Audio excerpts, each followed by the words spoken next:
Welcome to August. Where has the summer gone? It just has seemed to fly by, and we're already back to school shopping and doing all the things. And we want to take a minute and pause, like we do at the first of every month, to recap what happened last month, where do we think we're going to be going in the next couple of months, and we're coming to you from a different space. Today, we are in Prairie Meadows in Savoy at a house that our buyers are under contract to purchase. And we'll give you a little sneak peek of this property once we go through the charts. So, we always start with prices. And this is gonna come full circle at the end of our presentation because I'm gonna come back to one thing, but what do you see? We see the prices continuing to climb. So in July of 2025, we were up 1.9% of where we were last July, with an average sales price of $285,637. So at the end of the day, prices are keeping climbing, and that's a good thing for all of us. We look at what's under contract. So this is the activity that we are forecasting, and we're kind of really paying attention to this. And I want to point out something. This is the last 3 years, and this is the 3 years prior to that. Very similar on our numbers. This whole next 3-year chunk, which is what we're a part of, has come down a little bit. What was our normal up here, right around the peak of having about 300 houses under contract, now we're right about 225 houses under contract, okay? So that number was actually up 6.3% versus where we were last July. All right, and then we're gonna talk about homes for sale. So this is our inventory. On a national level, we keep talking about or hearing that it's shifting, some markets are shifting, but you really gotta go specific into each zip code to find out what's going on. We are still in a seller's market, and I'll show you a little bit why I support that information here in just a sec.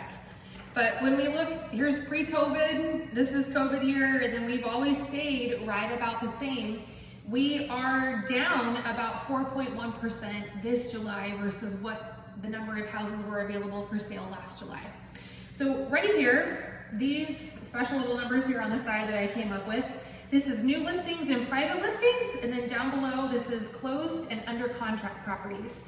We still have a significant more number of houses that are under contract and closed, which tells me that that is supporting a seller market. Now, that again is just local to Champaign County and the information that we're talking about. So when I say in the beginning that we're gonna bring this back full circle on price, that is the thing that consistently has climbed. And that's probably gonna be, again, no zip code specific, but in our area, we are continuing to see an increase in price. The other things that we measure, so home sales and or homes available for sale and houses going under contract, those we really thought we were optimistically going into a year, 2025, where we would see an increase in those things. We were gonna see an improvement from where we have sat in the last 2 years, which has been kind of a down market. When I say down, our number of units is down, the number of listings coming on the market is down. For us locally, we thought it was gonna climb. So when we do that mid-year review, because yes, not only is it August 1st and school starting, but it's also like leading us into the back half of the year, we thought we were gonna see interest rates change. We thought we were gonna see inventory start to climb. It is sort of a mixed bag, and there's not really a concrete answer where I think it's gonna go. Feds are not gonna meet until we've got some time still, but do we think a rate drop is gonna come in September? They need more concrete data for a longer period of time before they make that decision. So I certainly can't. But what I do know is based on the history that our prices are gonna continue to climb. So if an affordability question is really where are you and is the conversation going, that's what you should focus on. So let's get granular in your neighborhood. Let's talk about what's happening, in Champaign County, in different towns. We've had a lot of fun recently with describing neighborhoods as people. This is a house in Savoy. We are in Prairie Meadows, and we're gonna give you a little sneak peek, not only of the kitchen, but of this show-stopping fireplace and bookshelf. So if you want something like this,